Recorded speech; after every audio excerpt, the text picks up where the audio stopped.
This is the Speaking of Writers podcast. I'm Steve Richards. The Chamber by Will Dean follows a team of saturation divers working to make repairs in the North Sea, but then the bodies start piling up. With 4 days of decompression to go before the locked hatch to the chamber can be safely opened. Will any of them make it out alive, or will the paranoia, exhaustion, and pressure destroy them all? Will Dean grew up in the East Midlands of the United Kingdom. After studying law at the London School of Economics and working in London, he settled in rural Sweden, where he built a wooden house in a vast forest. And it's from this base that he compulsively reads and writes. His debut novel, Dark Pines, was selected for Zoe Ball's book club on ITV, shortlisted for the National Book Award UK, the Guardian's Not the Booker Prize, and was named a Telegraph Book of the Year. He is also the author of The Last One, Firstborn, and The Last Thing to Burn. Happy to have Will Dean join me for the very first time here on the Speaking of Writers podcast. Will, welcome to this program. Thank you very much, Steve. It's good to be with you from the wilds of Sweden. The wilds of Sweden, yes. So where did the idea for the chamber come from? So I think it was quite a few years ago. I have a lot of ideas just as I'm falling asleep in that weird time between wakefulness and sleep where I'm most creative. And most of those ideas are terrible and they get discarded very quickly. But occasionally I'll have an idea which terrifies me to the extent where I kind of sit bolt upright and I make some notes there and then. And this was one of those. I saw in my mind's eye a chamber. I didn't know anything about saturation diving, but I guess I had some kind of picture in my head of a hyperbaric chamber, and it had a window and I saw a woman's face inside, and I could tell that she was kind of a competent professional diver, but I could also see that she was terrified, and I wanted to know why. I wanted to understand what was going on inside that locked room. So it's kind of similar to the cover, really, except that it was a face instead of a hand. And that sent me down a deep rabbit hole of research into saturation diving, which is kind of the apex of commercial diving. It's a fascinating, completely kind of secret world of only a few dozen new saturation divers globally each year. And these guys and women are working on the seabed, maintaining oil infrastructure, getting very, very well paid, but they have to be locked away for kind of a month at a time as they're working. Are you a diver? No, I do a lot of like open water swimming here in Sweden, but no, I go like 2 meters under the water. And after writing this book, I'm never going to be a diver. Never going to do it. That's it. It's utterly terrifying. I don't know how they do it. Can I just set the scene of what saturation diving is? Yes.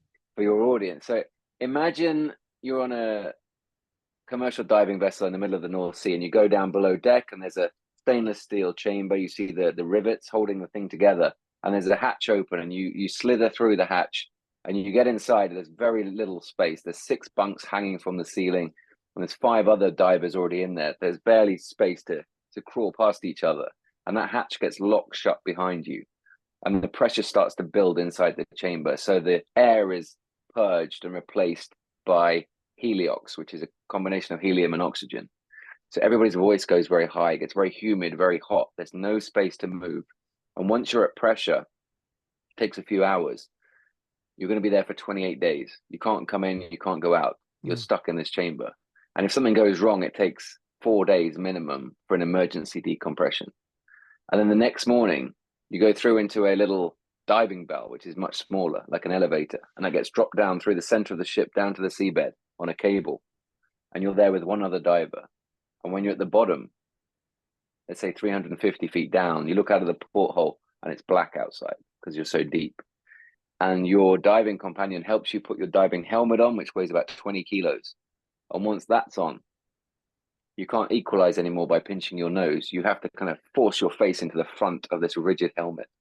So it's the most claustrophobic world that I could imagine.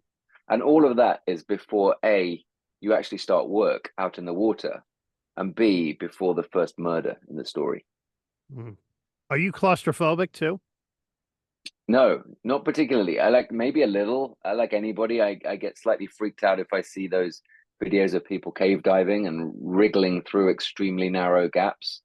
That doesn't look like fun. But no, I'm not particularly claustrophobic. My wife is super claustrophobic, and she's my first reader, which I feel very guilty about with most of my books. But she read it, and she said it kind of had that roller coaster vibe of when you're on a roller coaster, you feel like you're in danger, but actually you're safe.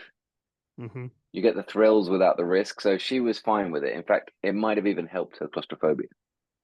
What was the research process like for this book, Will? It was it was actually really fun, slightly nightmarish and haunting at times when I discovered some of these true life stories, which are horrific because of the power of things like DP, which is an issue whereby you have a differential in pressure. So you can be working on the bottom of the sea and a pipeline is coming together and somebody gets the pressure wrong. And there's one true story of someone, a Russian diver with a big helmet on, and he's standing on a grate at the bottom of the sea. And suddenly somebody makes a mistake and there's a rush and he's pulled through the grate. And the only thing that's left on the grate is his helmet. So the true life stories are utterly nightmarish, but I knew I had to get the technical details right. So I just went down a huge rabbit hole and read everything I could on the subject, listened to every long form podcast, read all the nonfiction on the subject that I could get my hands on. And I probably left 95% of that research out of the book, but I never really knew what the 5% would be. So I had to go really, really deep into the subject so that I knew which pertinent facts I could pick out to kind of set the scene and make it an immersive experience for the reader. I want the reader to feel like they're actually there. And you have a nice handy glossary of terms too, in the book as well to help with some of the terminology here with saturation diving. Not to give away too much, Will, were there any moments or characters you really enjoyed writing or exploring in this book? Yeah, so the six divers in the chamber, the main protagonist, Ellen Brooke, is one of the only female saturation divers in the world. And it was really interesting researching that because in the real world, there are only a handful. And they kind of have it more difficult than the men. The men are they're the best divers in the world, but the women kind of need to be even better.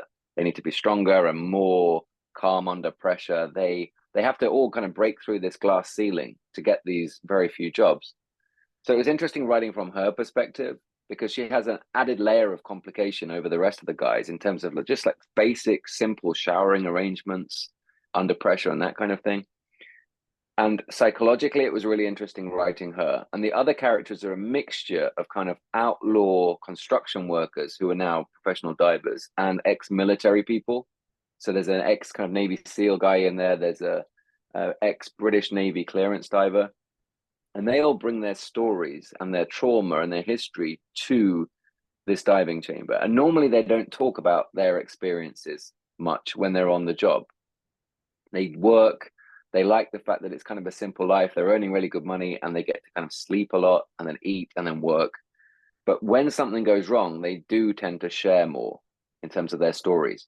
And you almost get that Jaws dynamic of when they're sharing their scars and their histories on the ship. It's kind of like that at some point in the chamber. Will, what was your primary challenge in writing this novel? I mean, I find all writing really hard. Like it's my favorite thing in the world to write a first draft. I write it in about a month, and that's my favorite month of the whole year is that first draft. But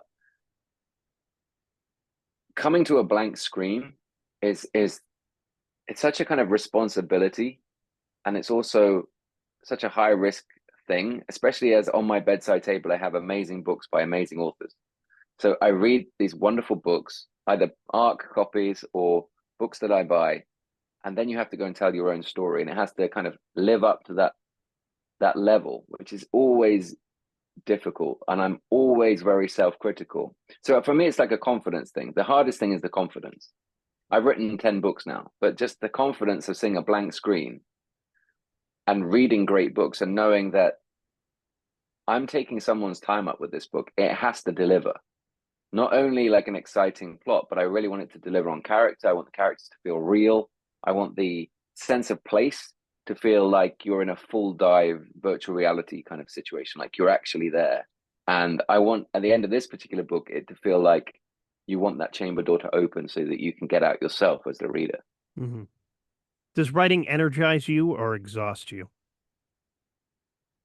Both for sure. I think first drafts, it energizes me because I get a buzz out of it. I firmly believe in what Stephen King says about like you're telling yourself a story for the first time. You're kind of excavating it. I I write it quickly, and there's a lot of energy to me when I'm writing it. And then it's for me, it's like years of rewriting after that point, years of polishing and pulling things out and deleting stuff and rewriting, and that's exhausting. And that's 90% of the job. Writing is important and fun, but the rewriting is really where the magic happens. You mentioned you read great books. What genres do you enjoy reading? I read around a lot. I read different genres. I read a lot of crime and thriller fiction, mystery fiction, but I also read literary fiction, historical fiction, little bits of science fiction, especially around dystopian, post-apocalyptic stories I enjoy. Um, I read anything. If there's a story where I feel like I'm being led confidently by the hand by the author on page one, if I understand that prose and I feel it and it feels authentic and I kind of gel with that character, then I'll read anything. Um, but I know pretty quickly if it's not for me, and I drop a lot of books after as little as 5 to 10 pages. If it's just not for me, I'll just pick up the next book because life's too short, I think. Yeah. Did you always want to become a writer? No, I never thought I would be a writer. I grew up in a house with no books and no readers. So I was the black sheep when I started reading and rereading. And my mom was fantastic. She would take me to the local library and I would get out as many books as I could. And I was one of those kids who read Stephen King way too young. Mm. So I wasn't allowed to watch those films, but I was allowed to read the books because my mom had no idea what those books were. And it was so exciting, so incredibly thrilling. And I was very content being a reader only into my 30s. I never thought someone with my background could be a writer. And then for some reason, I had a little confidence in my mid 30s. I was like, maybe I should try and tell my own story. I was working in London at the time. And every Friday in my lunch break, I would go to a stationer's store and I would look at the paper and the pens. And I would tell myself, if you ever manage to quit this job and start writing, you're going to buy a pen and buy a pad of paper. And on my last day in that job, I bought the pen, I bought the pad of paper, and I wrote the book. Were you always a good storyteller? I don't know. I was always obsessed with story. Mm. I was a shy, awkward kid. I found comfort in books and in nature and being with my dog. So I was just always had my head in a book, and I reread a lot. I mean, almost obsessively. I would reread books 20, 30 times as a kid. So I was obsessed with story, obsessed with movies as well. Um, I wouldn't say I was a storyteller. I would say I was just consuming stories. I was just fascinated by them. And I love the way they made me feel like I could travel through time and space. And when I started writing, I wanted to bring back that feeling of being a child and stepping through the back of the wardrobe for the first time, through the coats and feeling snow under your feet. I wanted to recreate that sense of wonder of discovering Narnia again, but as an adult with adult fiction. Well, if you had to name one book that made you who you are today, what would it be? That's a tough question. It's an unfair question, I would say. I'm going to give you two. I'm going to break the rules. One would be On Writing by Stephen King, for sure. Mm. That's kind of given me a lot of confidence and tips. But in terms of fiction, the book that has made me a writer is The Road by Cormac McCarthy, Oh, yeah. because it's so spare, it's so short, it's so powerful. Incredibly bleak the first time you read it, but then after that, I think you see a lot more beauty in the lighter moments, and the relationship between father and son. It's just stripped back to its essence, to its quintessence. And I love that book, and I reread that book once a year. I'm sure you're working on another novel in your special writing place there. If so, can you give us a sneak peek into what it's about? I can, yeah. So yeah, this place, I'll just tell you about this place first of all. So we're in a Sure. cabin in the woods in Sweden in the wilderness, and I'm about a full day and night hike in any direction until you see anybody else, until you're out of the forest. So we're very wild, live off grid, cook and heat and heat the water with logs. So it's a very kind of quiet, old-fashioned life. We grow most of our own food. In terms of my next project, it's a book. I've got a Tuva Moodyson book, which is my series coming out in November, called Ice Town, which is kind of Fargo meets True Detective with a bit of Twin Peaks, which will be fun. And then next year with Atria, I have a standalone novel set in a very rural location with two writers and their son. And that's a book. It's kind of like Shutter Island meets Winter's Bone. It's a story about escaping a bad situation. So the son is trying to escape a town that offers nothing for him. And the woman protagonist in the book, his mother, is trying to escape her relationship with the father, who's kind of a writer, but very bitter and very obsessed with Hemingway. So that's a claustrophobic story in the same way as something like Misery is. What do you enjoy the most about being a writer? It's the writing. It's the first draft. So I love traveling. I fly like once a month to the UK or to the States or to France or somewhere to meet readers and to do events. And I love all that. And I love being involved in TV adaptations, which I'm involved with quite a lot right now on different projects. But for me, it's being alone with my blinds pulled down, my earplugs in, and losing myself in a fictional world, being a kid again. That it's difficult to find that sense of childlike wonder when you're a grown up and you've got responsibilities and bills to pay, and I've got a kid I need to take to school. But finding that little moment where you can escape to another world like that is pretty special. What do you listen to in those earplugs while you're writing? No, nothing. Just earplugs, like construction workers wear. Like I don't want anything. Zero. I want silence. I face a wall. I don't want anything. I just want to disappear inside my own imagination when I'm doing that. So no, I'm not listening to anything. But after I finish in the evening, I'll often listen to something that fits with that particular story. With Tuva, which is my series set in Sweden, I often listen to Tiny Dancer by Elton John over and over again for some reason. My wife thinks I'm going insane when this happens, but it's like a shortcut emotionally into that world, because that song is full of nostalgia and pathos and sadness and romance. Yeah. Great song. And finally, Will, what would you like readers to take away from The Chamber?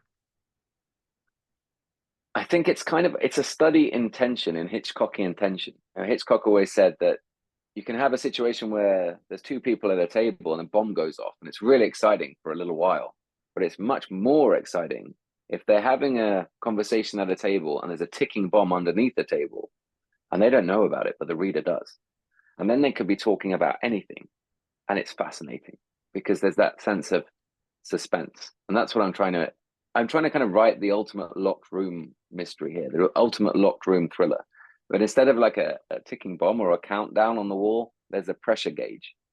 And we know that when the pressure goes down to zero, the hatch pops open and the police can come in finally. So I see this book as And Then There Were None by Agatha Christie meets The Last Breath, which was on Netflix. So hopefully, so far readers have said that it's interesting to learn about a new world, the world of saturation divers, which if anything is similar to the world of astronauts. Like they have to stay calm. There's no one who can help them. They have to be completely self-reliant, and it's days to get back to reality, just like it is on the International Space Station. In fact, it was kind of inspired by Alien, which I was obsessed with as a youngster. So I would like them to feel like they've discovered a new world, which is a kind of a difficult thing to do in this day and age. He is Will Dean. The new novel out now is The Chamber. Will, thank you so much for joining me. Thank you very much. Thank you. And this is the Speaking of Writers podcast.